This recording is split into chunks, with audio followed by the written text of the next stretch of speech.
Alors, du coup, voilà ce que je voulais vous proposer. Normalement, cet après-midi, on était censé faire un atelier d'écriture. Et ensuite, j'étais censée vous présenter ce que c'est que le CRIP. Donc ça va se faire, mais juste avant, je vous présentais mon mémoire. J'aurais dû le faire ce matin, mais il y avait peu de gens. Et je me suis dit que peut-être on allait être plus nombreuses cet après-midi, ce qui est le cas. Je me suis dit, Ouais. Surtout que c'était plus, on se disait ce matin que c'était plus fluide de commencer par ça, ce qui donnait des bases pour faire la suite de la musique. Ouais. Ce matin. Voilà. Du coup, ce matin, on a rapidement réfléchi à ce que ça voulait dire, être en vie, être valide, comment on définit un handicap, une capacité. Ensuite, on a fait un atelier lecture sur le texte Promenade que je vous ai distribué. Je vais t'en donner un. Et voilà. Et donc maintenant, le moment est venu que je parle de mon mémoire et que j'ouvre ce trou noir. Ça va bien. Alors, j'ai pas pris de notes parce que c'est un choix aussi que j'ai fait. Je trouve que c'est plus agréable de parler de manière un peu comme ça. Mais bon, ça peut être difficile à suivre, donc arrêtez-moi si jamais vous comprenez pas un truc ou si je vais trop vite ou si c'est vraiment inaudible. C'est possible que des fois dans ma tête je réfléchisse et que je sais pas, si jamais vous loupez des marches de l'escalier, prévenez-moi.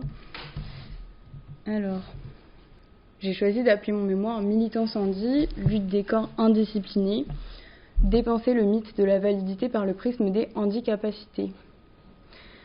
Qu'est-ce que ça veut dire tout ça?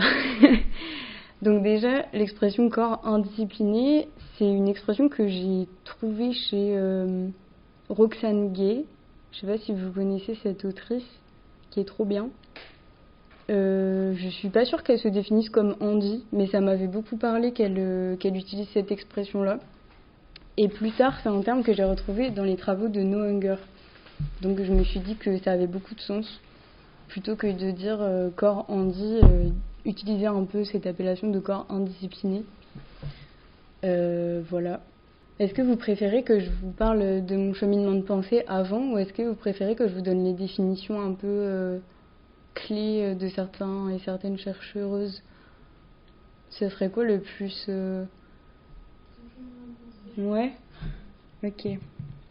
Eh ben, c'est ce que j'expliquais ce matin, mais du coup, les premières questions que je me suis posées, c'est mais qu'est-ce que ça veut dire en fait être handicapé, être handi? Qu'est-ce que ça veut dire être valide? Qu'est-ce que ça veut dire une capacité et un handicap? Et je suis restée bloquée sur ça, mais une éternité. Enfin, et je pense que je suis toujours un peu bloquée sur ce truc-là. Mais ça, c'est un peu les premières questions qui ont pop. Parce que de base, je voulais direct me jeter dedans, parler de validisme, mais en fait, je me suis dit que c'était pas possible de parler de validisme sans se poser ces questions-là. Mon cheminement, ça a été un peu celui-là. Donc, qu'est-ce qui m'a mené à ma problématique? Ça a été de me dire que le point de vue dominant, donc valide, dit que les personnes handies n'ont pas de capacité. Ça, c'est un peu un truc qui m'a...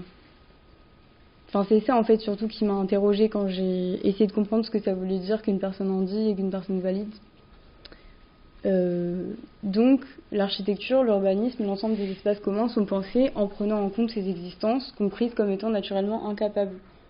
Et bon, ça c'était un peu mes premiers questionnements, ça avait un peu évolué par la suite, mais c'est vrai que je me suis dit, mais en fait... Enfin, il y a un truc qui me semblait bizarre dans le fait de dire qu'une personne était handi et n'était que ça. Je sais pas si vous voyez ce que je veux dire. Voilà.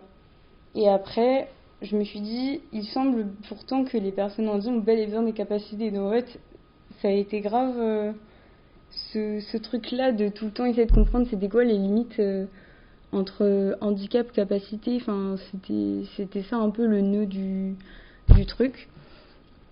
Et je sais pas si on peut appeler ça une hypothèse, mais si, du coup, ce qui en découlait, c'est que je me suis dit donc que toutes les personnes handies, militantes ou non, développent selon moi des capacités. Cependant, elles sont plus rendues visibles par les personnes handies militantes.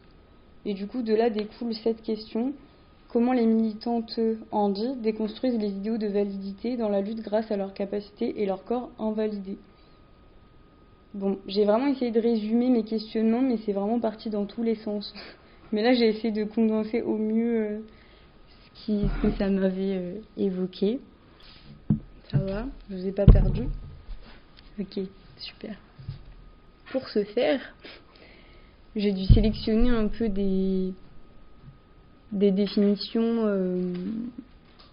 Au début, avant d'écrire mon mémoire, j'ai eu peur de trouver aucune ressource parce que j'ai lu énormément d'articles mais qui étaient uniquement écrits par des personnes valides et je me suis dit oulala mais j'y trouve pas du tout mon compte, enfin, c'est vraiment le chaos, c'est catastrophique.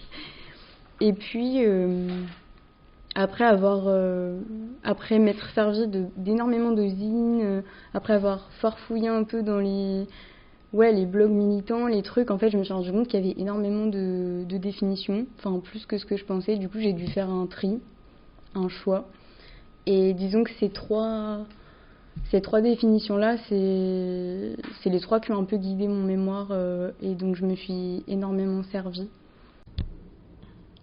Validisme, système d'oppression vécu par les personnes handicapées du fait de leur non-correspondance aux normes médicales établissant les termes de la validité. C'est une idéologie qui veut que les corps non correspondants, jugés handicapés, aient moins de valeur et soient naturellement considérés comme inférieurs. Charlotte Puiseux, Dictionnaire Grip.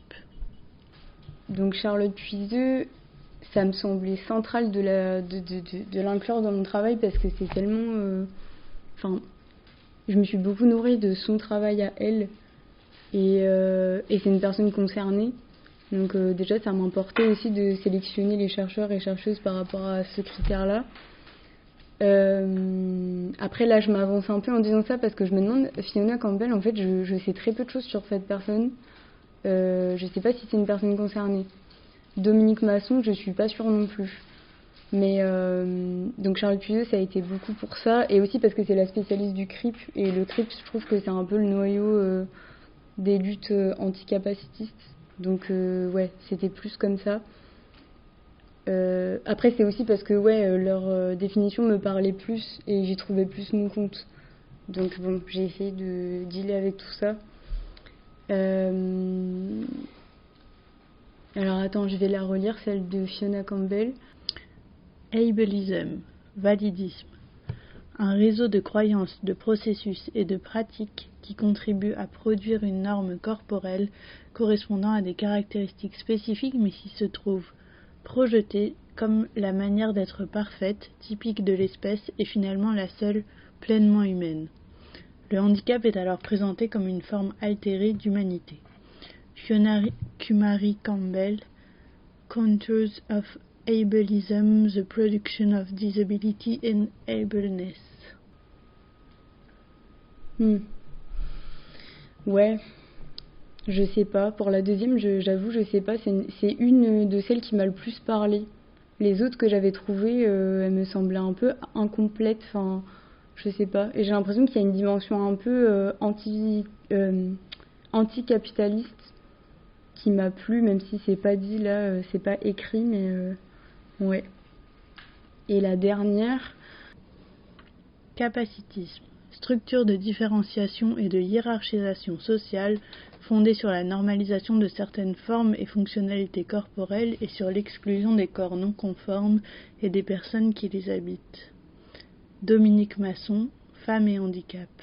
La dernière, je m'en suis servie déjà parce que Dominique Masson, c'est quand même... de base, c'est une personne féministe, aussi antivalidiste, et c'est la première... Donc je crois qu'elle est québécoise si je dis pas de bêtises. Mais c'est la première à avoir fait le lien, en tout cas au Canada, entre les luttes antivalidistes et les luttes féministes. Et je sais pas si je m'avance en disant que c'est la première qui a théorisé le capacitisme. Je pense pas. Mais en tout cas, voilà. Donc, puis c'était important aussi de citer à la fois... de parler de validisme et de capacitisme et de réfléchir à pourquoi on utiliserait plus l'un que l'autre. Et le travail de Dominique Masson m'a beaucoup plu parce que dans le terme capacitisme, je trouve que on entend plus la capacité, et je trouve que c'est plus intéressant pour parler de handicap. Même si je trouve qu'on ne peut pas réduire un mot à un autre, on ne peut pas dire que le validisme, ça remplace le terme capacitiste et inversement. Mais pour moi, disons que le validisme, ça serait un peu le terme général pour parler de toutes les violences que vivent les personnes handies. Et le capacitisme, c'est vraiment, je sais pas si je peux dire le processus, mais c'est vraiment, je sais pas une sous-catégorie, mais c'est un des outils du validisme, j'ai l'impression. Après, bon, ça reste des définitions théoriques et très, un peu, voilà, c'est ce que j'en ai compris. Voilà, c'est un peu les références que j'ai. Ah oui, pardon, oh là là, j'ai pas ma tête. Oui, pourquoi, selon moi, c'était un problème que les personnes dominantes n'admettent pas que les personnes handies ont des capacités, c'est que la réponse en face, ça va être que rien n'est adapté. Enfin, je pense que vous l'avez compris. Il y a toute une partie dans mon mémoire où, à la fin, j'ai dû joindre 3 pages de glossaire avec du vocabulaire, soit que j'ai été piquée dans des zines ou dans des trucs comme ça, soit du vocabulaire que j'ai dû inventer. Il y a un mot notamment que j'ai dû créer parce que je manquais de mots et c'était trop compliqué d'exprimer des idées tout en restant clair sans créer du nouveau vocabulaire. Du coup, voilà. Donc j'ai essayé de définir ce que c'était que le handicap, entre guillemets, au singulier, avec un H majuscule. Et donc j'ai trouvé cette définition. Terme parapluie utilisé pour le système capacitiste pour regrouper l'ensemble des capacités handies, les uniformisant et les apercevant, je sais pas ce qui s'est passé, comme des incapacités plutôt que des moyens. Ensuite, stigmate que les discours dominants accolent au corps qui développent des capacités déviantes des normes de validité. Et ensuite, j'ai différencié, donc ça c'était les 2 définitions que j'ai trouvées pour le handicap avec un H majuscule, et j'ai différencié le handicap avec un H majuscule comme un peu l'imaginaire dominant du handicap avec je vais y arriver, avec un H minuscule. Et pour moi, ce serait plus peut constituer une contrainte, une déficience, mais cette dernière est toujours en lien avec un environnement. Je vais faire un petit rappel de ce que j'ai dit ce matin, mais juste rapidement pour parler des premiers mouvements handi. Donc les premiers mouvements handi, ils ont été surtout portés par des personnes qui portaient le stigmate du handicap, donc qui étaient visiblement handicapées, donc en fauteuil roulant ou bien appareillés de manière visible. Et la première vague, disons, du handicap dans les années 70, des mouvements antivalidistes, ça a été de demander l'accessibilité des espaces publics, des transports en commun, de demander, une forme d'inclusion. Et il y a eu ce qu'on a appelé le modèle social du handicap. C'est du coup un concept qui explique que le handicap est en partie construit socialement, donc par justement cette non-inclusion, je sais pas comment dire, cette exclusion spatiale des personnes handies. Mais le modèle social, c'est aussi un système utile théoriquement pour comprendre les mouvements, mais ça a été beaucoup critiqué par des personnes militantes parce que ça n'incluait pas forcément toutes les réalités matérielles qu'il pouvait y avoir. Donc par exemple, notamment l'existence de la douleur. Ça, c'est un truc qui n'est pas pris en compte forcément quand on dit que le handicap, c'est un construit social. En fait, ça peut en être un, mais ça peut pas se réduire uniquement à ça. Voilà, juste pour le petit point histoire. Et pourquoi, d'où l'intérêt aussi de différencier déficience et handicap, parce que la déficience, c'est pas un construit social, une déficience, c'est une réalité corporelle, on va dire, et on peut difficilement aller au-delà, mais disons qu'on peut s'appareiller et trouver des moyens. En revanche, il y a des choses qui peuvent être rendues accessibles. Par exemple, je sais pas, mettre des rampes à côté d'escaliers ou ce genre de choses. Mais voilà, juste pour montrer à quel point c'est hyper complexe et voilà. Donc le terme handi, c'est qui peut à la fois être un nom et un adjectif, et qui désigne la réappropriation et la récupération politique du terme handicapé par les militantes handi, et notamment pour revendiquer fièrement leur handicap. Donc clairement, le mot handi, il est crip de fait parce qu'il revendique la fierté, et ça c'est un peu un des outils que le CRIP a volé aux luttes queer, c'est ce truc de retournement du stigmate et de fierté en fait. Voilà. Ensuite, le mot valide, j'ai essayé de trouver 3 définitions, mais je reconnais qu'on peut toujours faire mieux, mais en tout cas, j'ai eu l'impression qu'on pouvait dire de quelqu'un de valide que c'était... c'est pas français là quand je parle.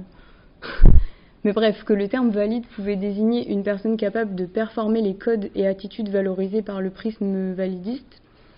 Qu'une personne valide, ça pouvait aussi désigner une personne n'étant pas identifiée comme handi, ou que ça pouvait désigner une personne privilégiée ayant accès à son environnement sans encombre visiblement particulière.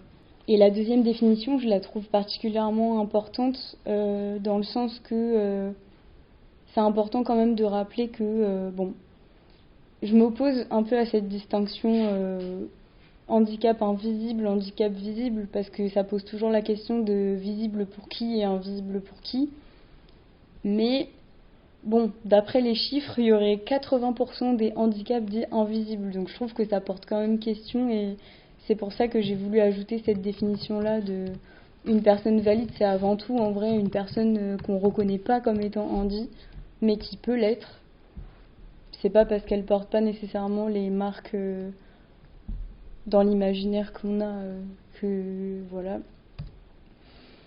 Ensuite, capacité, ça a été aussi un terme central dans mon travail, donc c'est une capacité, une potentialité du corps. Ce que j'ai observé, c'est que les capacités peuvent être validées ou invalidées, donc permises ou non, par l'environnement socio-spatial dans lequel elles sont performées. Et ensuite, le terme un peu central de ce mémoire, c'est le terme de handicapacité. Donc, pareil, j'ai trouvé 3 définitions. La première, c'est un ensemble de stratégies développées par les personnes handi dans le but de se réapproprier leur corps et l'environnement. La deuxième, ce serait ensemble de moyens sensoriels, physiologiques, psychoneurologiques déviants, des capacités jugées normales et fonctionnelles. Et la troisième, ce serait outils permettant de ne plus concevoir les handicaps comme étant le contraire des capacités. Je pense que j'ai assez résumé, cette définition résume assez bien mon mémoire de l'année dernière. Moi, par rapport à ce que tu disais là sur handicap visible, invisible, j'ai pas compris, du coup, je pense à la première définition là, de valide. Ouais. Parce que du coup, par rapport à ce que tu disais, c'est pas une personne capable de performer les codes. Ouais, grave. Eh ben, ce dont je me suis rendu compte, tu teases un peu le... Non, t'inquiète, l'atelier d'après, mais t'as raison.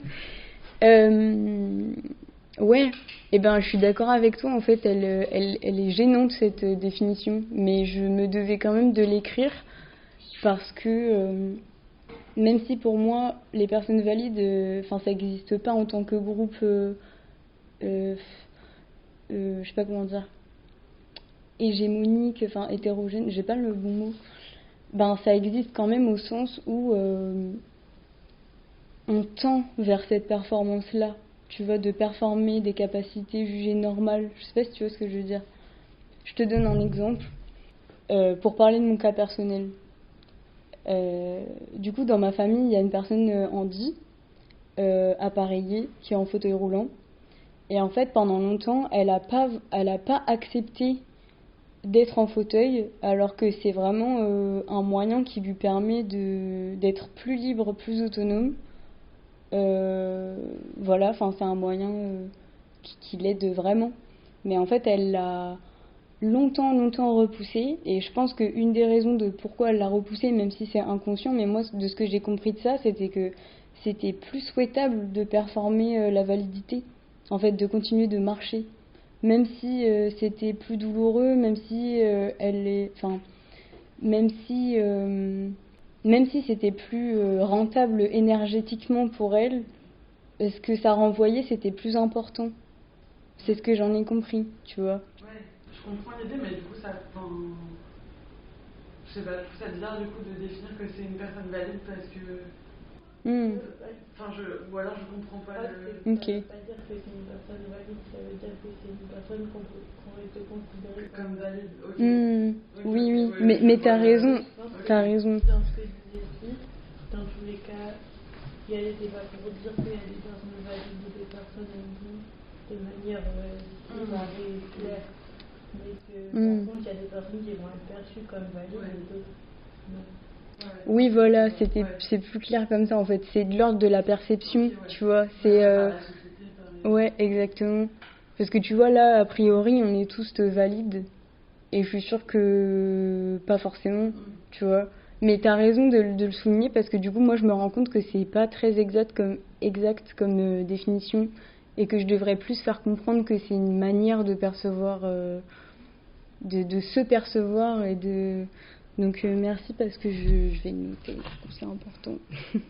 Un autre exemple qui me revient, j'avais fait un entretien préparatoire avec une personne, enfin plusieurs personnes, mais dont une qui m'a parlé de son expérience. Donc c'est une personne, c'est une femme handi, mais qui, elle s'est comment on dit, elle s'est auto-nommée handi incognito.